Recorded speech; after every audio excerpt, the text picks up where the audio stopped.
guys, welcome to another episode of Live with a Cork in the Road. I'm Kelly, your wine explorer here in Atlanta, and I'm interviewing people who are shaping the Southeast wine industry. Today, I'm joined by Faielle Stocco, and she's the partner and bar manager at Banshee in East Atlanta Village. Hi, Faielle. Hi. Thanks for joining us today. We've actually never met in person, but I have heard such wonderful things. Are you from Atlanta? Are you born and raised here? Where are you from? I've been in Atlanta for about 10 years, but I'm actually from Brazil, from São Paulo to be exact. So Atlanta's my second home for sure. Can you tell us your beautiful full name? Yes, Faielle Stocco. It's like Brazilian Italian. It's awesome. Yeah, so you've been in Atlanta for 10 years, you said. Yes, 10 years, 20 years in Georgia, but 10 years in Atlanta. And it is probably my favorite place on earth. Like, I've never lived somewhere where I feel so at home. I think when you're in the restaurant world, you really do connect with the people in your neighborhood. So tell me though, a little bit before we get into your background of your wine and your bar knowledge, just for people that don't know about Banshee, where is Banshee? When did you guys open and what are you guys up to? So Banshee is located in East Atlanta Village. We opened last September, so we're going on 6 months now. And it was me and 3 of my friends that have been in the industry for over 40 years collectively. And we just have an immense passion for this and just introducing people to cool and unusual things that they might not come across in their day-to-day lives and just, do what we love and doing it with our hearts. So we've been at it for, like I said, about 6 months now. And it's just kind of blossoming into this like neighborhood restaurant where you can come in and get a shot and a beer, or if you want, you can have a nice glass of wine and have a full course dinner. So it's just been a lot of fun, just kind of seeing everything unfold. You really are in the heart of the East Atlanta Village. And for people that might not know that part of Atlanta, it seems to have such a cool vibe. It's got a quirky little feel. Are you guys trying to mimic that at all in the restaurant yourselves? Like, how are you learning what the neighborhood needs or how to give them what they want? We kind of felt like we wanted to bring something different to the neighborhood while still being very much part of the neighborhood. The community is a big thing for us. When we were looking for places in Atlanta, that neighborhood was the one that felt most like home because we are kind of quirky and we are kind of weird. So it makes sense that we would be with our people, There's nothing wrong with quirky and weird. I think I have that. A lot of my friends do. It's part of being a cool person, I think. And you're fitting in with the neighborhood. I was reading on your website that you try to create this elevated but approachable menu. Can you kind of describe what that means? So the menu itself just kind of jumps all over the place. I mean, we'll have a dish that is it's a fry bread. It's like a Navajo dish with a pepperoni butter on the side that is just kind of like super weird and out there. I'm like, people hear pepperoni butter and they're like, what is that? It's like, trust me, you want to know about this. But we just kind of try to do really cool things and kind of push the boundaries a little bit and just pull from different types of cooking techniques and different styles and just kind of keeping it all playful, but also kind of having it all kind of work together. Like a lot of the dishes, like chef loves to make pastas by hand. So we'll always have like 3 rotating pastas on the menu. Like one that we currently have is this lobster tagliarini, where it's got chunks of lobster meat and a house-made chorizo in there, folded into the pasta, and it's just like super delicious and seafood forward. And, we just like to be playful and have fun with things, but also put down like a really serious product that people are just going to kind of like lose their minds over a little bit. I see the approachable, but the elevated, I'm like, you had me at pepperoni butter? Like, this is crazy. Yeah. Now I'm like, I got to go explore what this means and what that will bring to my life. This is so great. But I think that that's an important aspect of playing with the menu, of being able to try new things, giving some familiar pieces, but then tossing in some creative twists. Mm-hmm. And I know that your role is the bar manager. Is that how you are approaching the bar program and your beverage program as well? Yeah, it is. And it's myself and Katie McDonald. And she tends to be a little bit more cocktail focused, where I tend to be a little bit more wine focused. We kind of, play to our strengths. And I've just, since diving into the wine world, that has just been something that is so near and dear to my heart that, day in, day out, I'm constantly doing tastings, constantly learning more, like teaching more, and I'm just submerged into life now. But yeah, we all play around together and, come up with ideas together. And it's been a really fun process. So it's a group effort when it comes to creating the list. And I love this. So you said that wine is your go-to here. So why wine? How did you get started down this wine beautiful path? So this was about, gosh, almost a decade now. But when I first started working at Sound Table, that's actually where I met Peter, the general manager of Banshee, also partner, and Katie, the other partner and bar manager. And back then, I didn't know anything. I was, green as could be. And they kind of took me in under their wings and just slowly started teaching me, about different varietals and different things. And that is when I essentially started falling in love with different varietals and really diving deeper. And as my career kind of progressed, I just kind of kept up with it. At one point, when I was working with the Ford Fry restaurants, they actually had me go and get my Psalm 1, which was so nice of them. And after that course, I was like, okay, this is what I want to do. Like, this is where I want to be. It really invigorates me and it gets me really excited. So I feel like I try to take that energy and that love and put it into the wine list. That way, when people come into the restaurant, they can look down and be like, oh, that's a different varietal. I've never had that before. And it's like, here you go, try it. Like, what do you think? And like, I love being that person that just kind of introduces someone to something new that they might not have seen that day. You know what I mean? Absolutely. You get to be the person that maybe someone feels for the first time comfortable asking a question that they didn't know about wine because they trust you or they sense that you are approachable. And what was it in that course? Like, what do you think it was about wine that drew you in? Was it the geography, the science, the art? Like, it's the science. Just to see different varietals coming from different areas and like what that does to the grape and how that translates into the glass is something so special to me. Like, I love kind of like, nerding out and being like, oh, it smells like this. Like, why is that? Like, what chemical is going, like, what is causing the wine to do what it's doing right now? And I love learning and then passing that knowledge on to, the guests at the restaurant or my staff. Like, everybody being like, okay, sometimes we'll do like fun wine tastings where I'll pick a bottle that I know is like, on the way out, and I'll just have them go and like dig deeper and be like, what are you smelling? What are you seeing? And like, in the end, I'm like, okay, this is not what wine should taste like. You know what I mean? But just to kind of like give them a basis of, obviously this is my staff, not the guests, a basis of like nice, well-rounded knowledge of what's going on in the glass. Are people coming into Banshee because they've heard about this wine knowledge that they can also gain? Yeah, actually, oddly enough, I put a Petland Sauvignon Blanc from New Zealand on a month or so ago, and I had a table literally come in to drink that bottle. I was crazy. I was talking to them. I was like, are y'all enjoying the wine? They're like, yeah, the whole reason why we're here is because we knew y'all carried this. And I was like, really? They're like, we've never been to East Atlanta. We didn't know what Banshee was. Like, we kind of went into it blind. We just knew that it was here. So that's where we had to be. And like, that moment, I think my heart just like exploded out of my chest. I was like, okay, people are seeing this, they're getting it. Like it felt really good. They came to the restaurant because they'd heard something that you decided to put on the wine list. That's pretty huge. Yeah, it was insane. Yeah, it was crazy. It felt really good. Do you guys get to do any wine classes or special tastings with the guests? So far with the guests, not yet. But with the staff, most definitely. We try to do multiple wine tastings throughout the week. And if I add something new or whatnot, I'll have the rep or whoever come in and just kind of like give them a lowdown of it. And we'll really taste it and take our time and like really, really get to know what's about to come on the menu. Super cool. So you're really getting a chance to bring education into your everyday role, yes, as well as building the wine list. I mean, not everybody that works directly in wine continues to keep learning. Like, it's kind of an interesting thing. I feel like sometimes you get stuck in your role and you only are drinking what you're serving and that kind of thing. But having this opportunity to play with the wine list and bring new things in and train your staff, it sounds like you're always learning. Yes. And that's how I like to be. Like, if I'm not constantly learning, then I feel like I'm not furthering myself. And I feel like the staff is starting to like feel that as well because they're hungry for it. They're like, okay, what's new? What is that? Like, anytime I say, does anybody have any questions? Like 3 or 4 hands go up. And that is what I want to see because I see them digging deeper and wanting that knowledge and wanting to grow and further themselves in the wine world.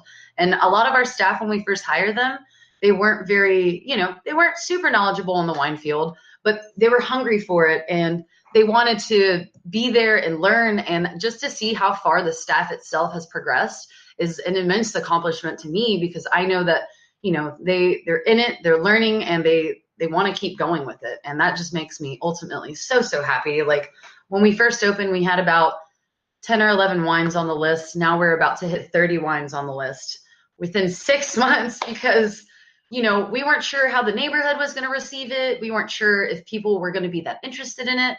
And the first table that we had literally was like, everything's great. The wine list was a little bit bigger. And we're like, really? And sure enough, a lot of people were kind of giving us that feedback. And I started to shape a different wine list. And, we still see movement on everything that is on the list, which is awesome. And it's just been a lot of fun to see the neighborhood really, taking us in and being excited. I have regulars that literally come in and sit at the bar and drink a bottle of Falangina every week.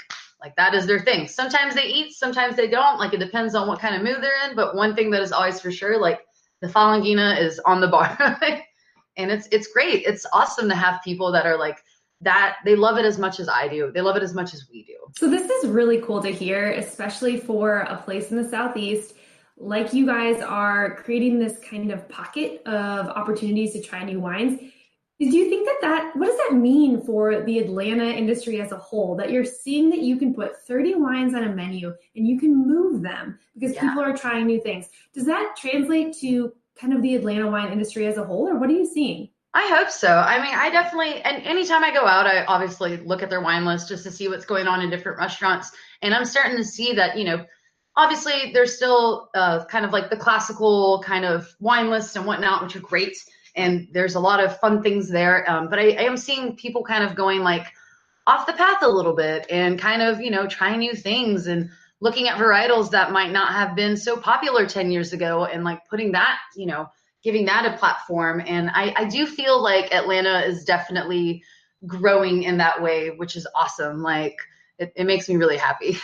There's a community of people here that are wanting that. How important is that to you, the community? Like, do you study with other people still? Do you have regular meetings with other restaurant people? Are you going out after your shift to try new places with other colleagues? Like, how important is the Atlanta wine community to what you do? It's very back in the day when I was still at Optimist and whatnot, we would do a weekly blind tasting. It was something that, was really important to us. And it was also a lot of fun. It was everyone's invited. It doesn't matter where you work, what you do, like whether you are back of house, front of house, if you're a dishwasher and you want to come in, come on in, like we're going to teach you, we're going to learn together. Like it's going to be a thing. So it's just been very, very exciting to just watch everybody grow, and community is a big, big part. Actually, that's how I met Monj. He would come in and we just got to chatting and, really started to get to know each other and see how we love what we're doing and we love the industry that we're in and the people that we're meeting and like all these passionate souls that we come across that like feel the way that we do about something so delicious and wonderful. It's true. You are getting to talk to people all day about stuff that you all enjoy mutually. It's like this, like it's really easy to talk about things you love, right? It's great to meet people that feel the same way. And I think that's what's interesting to me. Have you ever had experience in other markets or other cities? I know that you said you've been in Atlanta for a while, but did you ever work in a different market? No, actually. Some people say like they chose the restaurant industry. I think it chose me. A couple of jobs that I've actually like places that I've worked at have been places where I've been a patron there so much that eventually they're like, "Do you just want to work here?" And I'm like, "Yeah, I do." And that was my first serving job. They were just like, "Hey, you're here like every week." And I'm like, "Yeah." And they're like, "Do you want to wait tables?" I'm like, "I don't know what that is, but sure." And like that was like my foot in the door, if you will. But yeah, it's just like that's the industry that I've been in the whole time. And I like it that way. It keeps you coming back to where you already would be. Like, oh, you want me to pay you're going to pay me to hang out and talk about wine here? That's great. And I'll learn while I'm doing it. And the restaurant scene is so cool. Are you guys doing anything in combination with your wines that you're putting on that list with the foods? I know on your menu, it changes seasonally, right? You get to change that all the time. Are you also then that often changing your wines, or how does that interact with your food list?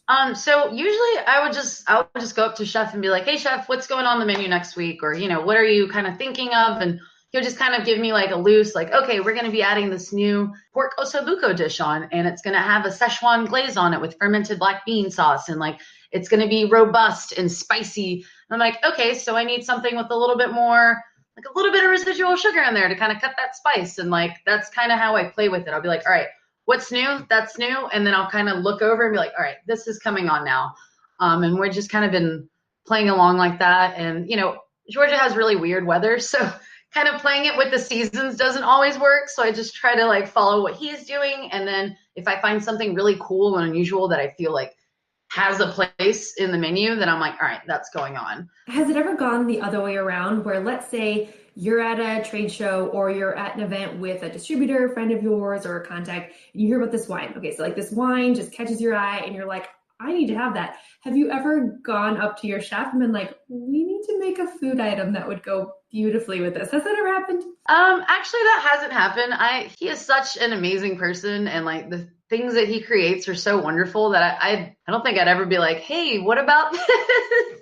I'm just always at awe. I'm like, so what's coming next? Like, You just let chef do their thing, like, yeah. There have been times when he'll like take a dish off and put something new on, and the staff will get like a little heartbroken. They're like, what do you mean this is going away? And it's like, well, the season's changing, so that vegetable is no longer available. And they're like, why? And I'm like, just wait till you taste the new thing. And then they're like, okay, this is fine. Like our hearts are back again. Like we're okay with this. But yeah, everything that comes out of that kitchen just is so thoughtful and has so much love and is just so absolutely delicious. Like, yeah, I love pairing my wines with it and certain cocktails with it, and really giving like the guests that experience where you see like a little tear go down their eye. maybe they're snapping a picture, maybe they're posting about it. They want to capture that combination that you helped create right there on their plate. I ask about the opposite direction only because most of the time when I'm doing pairing dinners, based on the chef sending me a list of what's going to be served, I'll send the wines. But recently I had a request for a creative group of chefs here in Atlanta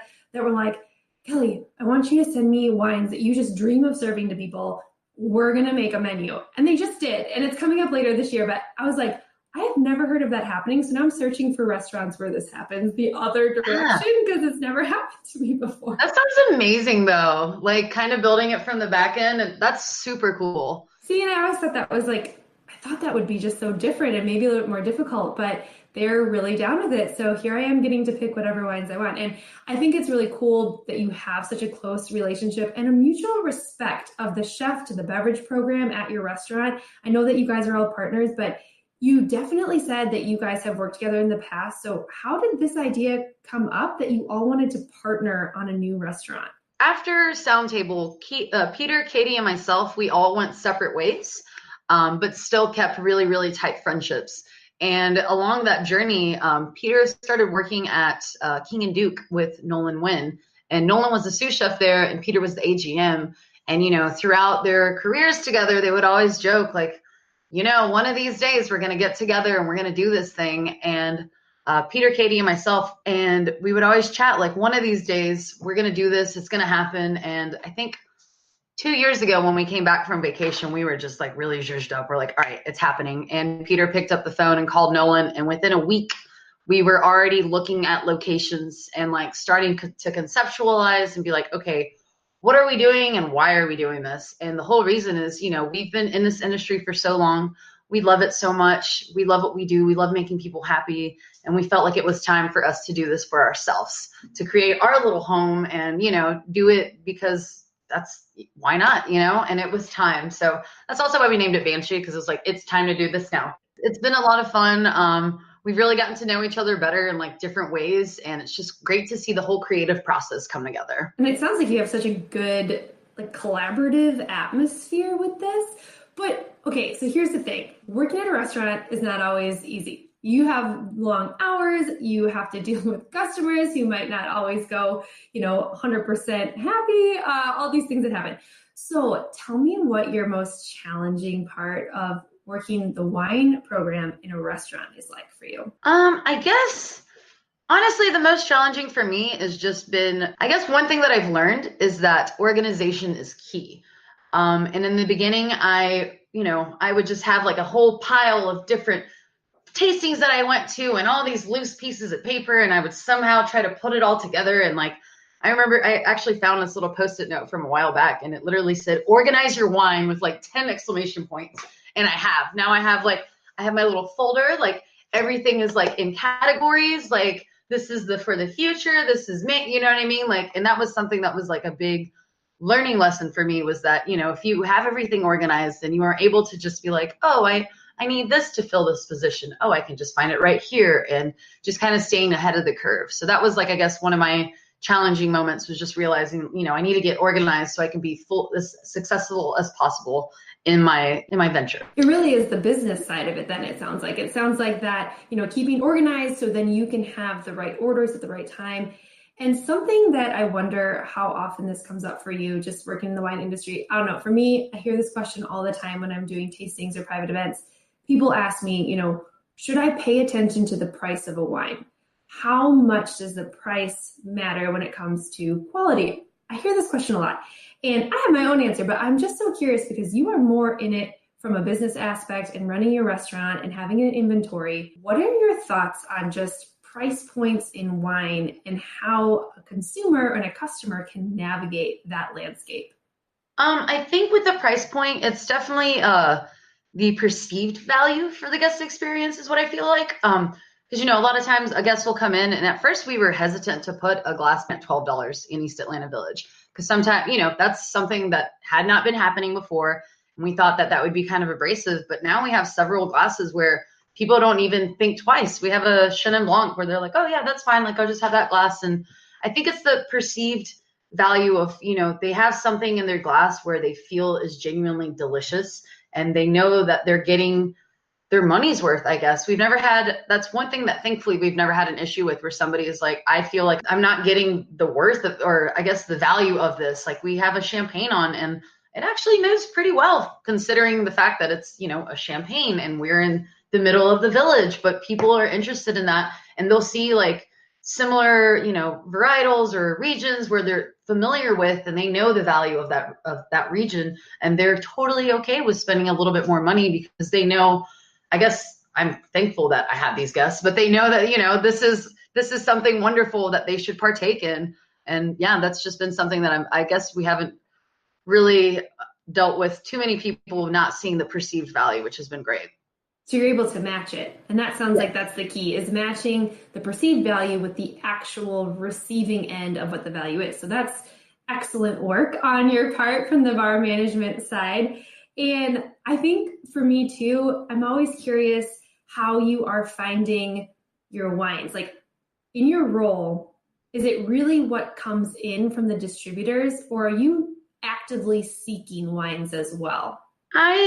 I don't know if this is the best way of doing it, but I just give them like really vague guidelines. I'm like, look, I'm looking for a rich textured white. And they'll be like, okay, let's taste. And then they will just send me like a bunch of random things. And I'll be like, all right, this is great. This, you know what I mean? And like, I'll know what gap I need to fill in my mind. And I just kind of go it from there. I've actually, one of my partners is like, is that really how you talk to them? And I'm like, yeah, like I kind of want to see like what they find cool and unusual too. Like, it's kind of cool to see them being creative and like they'll like, or them getting to know me and me getting to know them, where there's certain people where I'm like, oh, I'm really interested in blah, blah, blah. And they're like, okay, Faielle, I know what you're going to like. And they'll just bring me a bunch of really weird things that no one else would even be interested in. And I'm like, all right, now we're talking. Like, doesn't that make you feel good that you're the one that people can bring the weird stuff to? Absolutely. I'm like, okay, you get it now. Like, like there's been a lot of like weird, funky things where some of my distributors, they're excited to come to me. They're like, Faielle, nobody wants this. Like, what do you think? I'm like, I think it's delicious. What's wrong with everybody? And then I'll put it on the list and it will be something funky. And next thing you know, like, we have a whole neighborhood of people that they're like, okay, this is my new favorite wine now. Whereas before they didn't even know it existed. So that's been like super, super cool. How often do you get feedback from the customers and being able to hear what they're asking for? Like, do you ever go actively out into the restaurant or kind of gather feedback during a service? I'm just curious how you get feedback during your process of creating a list. Absolutely. So usually a standard shift for me, I'm either managing on the floor or I'm behind the bar. So I'm definitely in it. I'm able to communicate with guests as they're dining, whether it be behind the bar or at a table. And I'm always digging in. I'm like, how is this? How is that? How is the wine with this dish? Like, I'm always asking questions because I genuinely want to know. Like, we added this dish on. It's a cobia in a dashi broth with tangerines and radishes. It is so, so good. And I have this wonderful Tarantas. And it's, beautiful bouquet on it. And it like finishes with a little bit of salinity. And I hadn't had the two together, but I had an inkling in my heart that it was going to go really well. And I paired it for one of the guests, and they were just floored. I was like, how is everything? And they're like, oh my God. Like these two things together are so great. And like, those moments for me, like really make it all the worthwhile, because I want to know, like, okay, does this work together? Like, is that a great pairing? Like, should I proceed to tell masses? Like, but yeah, I'm always, always, always digging in, because I feel like, any feedback is valuable feedback, because if you're not constantly digging in, then you're not constantly pursuing to like improve yourself and improve the wine list and, the menu and all that. So I always like to dig in. To me, that's the sign of somebody who really is trying to find that balance between your expertise and your knowledge, but also the hospitality side of knowing what's going to make your customers happy. And at the root of it, to me, that's like, in this wine industry, we get the opportunity to kind of mold that line of, here's what we're offering, but I also want to make sure that you're happy. And it sounds like you have a really good system for doing that. But I was looking at your menu, and I have to ask you about this, because never in my life have I seen something called this on the menu. And it's called the Opportunities. Did I say this? Opportunities. Yes. Did I say that correctly? Okay. You need to tell me everything about that. Okay. So Opportunities, this was on our brunch menu, and when we do like patio stuff, which our patio is going to be opening soon, that is going to be something in there. And the Opportunity is sparkling wine, and we make either a grapefruit Saint Germain popsicle or an Aperol pineapple popsicle. So it's your Opportunity. And we know it's cheesy and we know it's silly, but we're kind of silly people. So we're like, this is fun. Like, get you a Opportunity. And it did really, really well with brunch. And we're excited when it heats up a little bit and the patio gets open, like we're going to be slinging it again. I think that you just blew my mind, because I actually did not know it was an actual popsicle involved. So now I'm even more excited. And hello, brunch in Atlanta on the patio. That's going to be so, so perfect. I also have to ask you about this, because it sounds like you guys know who you are and you know what you're trying to create for your brand.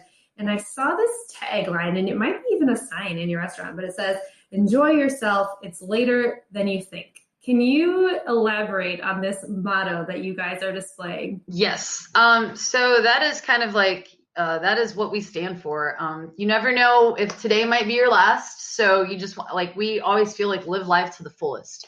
And there was also in Detroit, there's a bar called Old Miami that we would go to a lot. In the patio bar, there was a little sign that says, enjoy yourself. It's later than you think. And we'd always be like, oh my God, it is later than I thought. Like, so that was something that just always stuck with us. And it kind of goes with the whole Banshee theme. And we're like, all right, this is something that is very true to us. And we want people to come in and have like the ultimate good time. And we want them to not forget that. So we actually have it, like there's a cute little neon sign in there that says that. And yeah, so it's our motto, like, enjoy yourself. It's later than you think. It's also actually a song too. Perfect. So it all does wrap in. See, you guys are really good at the themes and being consistent, but also having a deeper meaning. And that's really going to set you guys apart. And I think it really brings people together when they can go and feel like the restaurant has a vibe that they connect with. It's something people feel a lot. And makes me wonder how often you see that come up on social media. Are people taking pictures and tagging you guys in that photo? Yes, that was something that we didn't actually think about, which is crazy thinking that it's 2019. But there have been like so many different backgrounds where it's like, oh, that's our pink neon sign. Like, but yeah, people love it and they take pictures and like it's fun, and they have a memory that they can hold on to as well of being in the space. And we also do like late night parties where we'll have DJs too. So it's kind of fun, like bringing that whole element in together. Awesome. At the late night parties, do you see other industry folks coming there kind of after their shift? Absolutely. A lot of our regulars are a lot of industry folks, whether it be restaurant industry or film industry, or, you know what I mean? Like there's a lot of industry that comes in, which is great. It's nice to take care of like your fellow brothers and sisters in arms, if you will. Like we get a lot of neighborhood restaurant people that come in, and it's nice to see your like extended family, I guess. I always trust places where the fellow restaurant people are eating. Like if I see other chefs going to a restaurant, and I've met some really cool people based on that of like, where do you go after your 11 p.m. shift ends? I want to go wherever you're going to go get your drinks and your food. So that's huge. Yeah. And it's cool. Like there's some nights, I think right when we opened, there was one night where I want to say like the majority of it was Ticonderoga Club and like Kimball House, and it was just like the whole bar was all bartenders, kid, like everybody was like somebody that worked in the industry, and it felt so good. I'm like, okay, we're doing something right. Like if they're coming to us, like so we can take care of them, like this is exactly what we wanted. Like we want to take care of y'all. Yeah, you want to serve each other. And that is the coolest part, I think, being in Atlanta and seeing everything grow. But what do you think is next? Where are we headed as Atlanta in the whole scheme of the United States as a wine destination? Where are we headed? I think we're just gonna keep it going. Like people, more and more people are getting more interested. You know, every single day there's more 21-year-olds that are becoming 21, and like sometimes we'll have young people that come in and they don't know anything about wine, and you know they're kind of shy about it. And I'm like, look, if it's by the glass, I'll taste you on anything. Like if you want to know, ask me questions. Like I think people are curious and interested, and you know there is already a overall base knowledge of wine, and I think that is continuing to further itself, and I'm very excited to see where it heads. I know there's like wineries popping up all over Georgia and like so many cool things happening that I see the future is bright, and I'm just excited to like be part of it and be in it.